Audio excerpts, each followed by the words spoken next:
Mohamed Ayib Salim Daffé mën nga ñëw joxe sa laaj.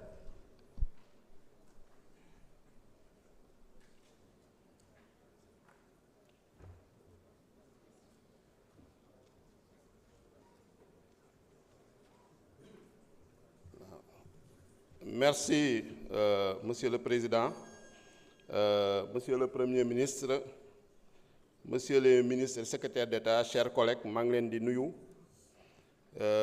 di rafetlu ndaje bi bu ñu jagleel question d'actualité au gouvernement et di wax rek chose promise, chose due, parce que bu ñuy fàttaliku le 27 décembre lors de la déclaration de politique générale, notre collègue Tafsir Thioye avait interpellé le Premier ministre sur les questions d'actualité et les questions orales, en tout cas sur la présence régulière du gouvernement à l'Assemblée nationale. Et donc yaakaar naa ni le Premier ministre avait répondu favorablement, positivement, conformément au règlement intérieur, ñu koy rafetlu te di ñaan mu continuer ñu koy def régulièrement parce que c'est extrêmement important di communiquer avec le peuple, parce que constitution bi lu mu wax rek mooy c'est le peuple qui est souverain te population sénégalaise moo ñu fi teg moo leen fi teg yéen itam président de la république ak gouvernement am dénk leen un mandat boo xam ne soxla nañu ay rupture, soxla nañu ay changement, soxla nañu transformation te pour yegg ci loolu il faut forcément prendre des mesures courageuses, il faut forcément ñu ñeme wax dëgg askan wi te yaakaar naa ci yoon boobu ngeen nekk ñoo ngi leen di ci encourager. Cour des comptes confirmé na lu ngeen waxoon en tant que gouvernement, génne woon ko ci rapport. Opposition bu fi nekk weddi woon ko, Cour des comptes ñëw wax lu raw sax yéen lu ngeen présenté woon en termes de chiffres sur les finances publiques. Suñ jëlee la dette da ngeen ne woon autour de 84%, Cour des comptes dem ne ba ne 100%.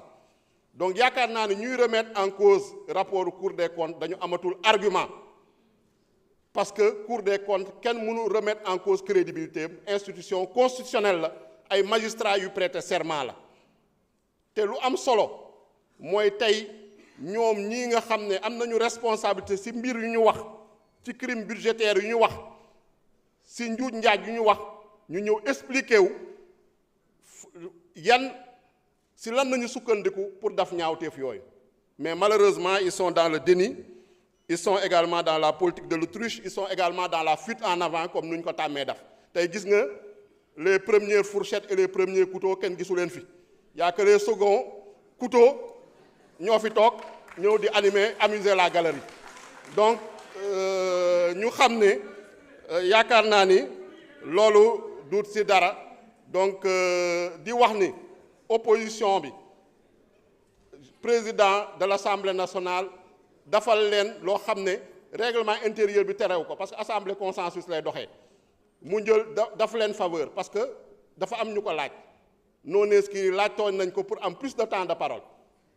Ñun ñu jël suñu temps de parole ñu ne on ne s'oppose pas à ce qu'on augmente en tout cas le temps de parole. C'est pour la démocratie, c'est pour la diversité.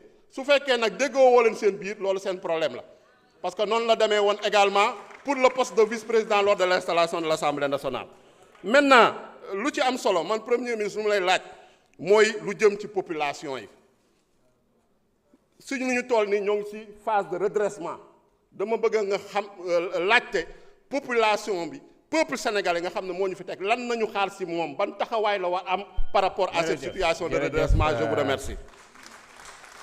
Honorable député Ayib Daffé, donc nous allons donner la parole au Premier ministre pour la dernière réponse.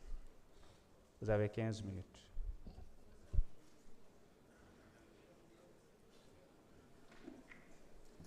Merci beaucoup, Monsieur le Président de l'Assemblée nationale.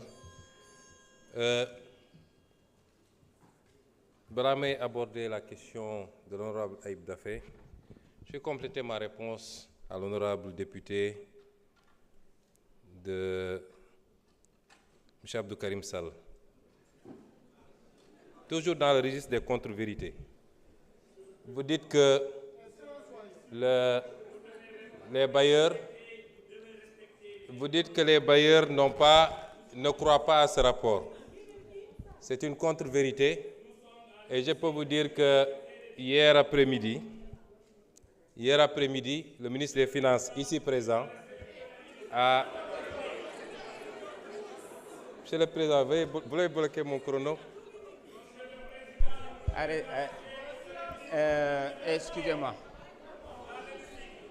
Je pense que... Monsieur Sall, vous n'allez pas sortir, vous allez écouter jusqu'à la fin.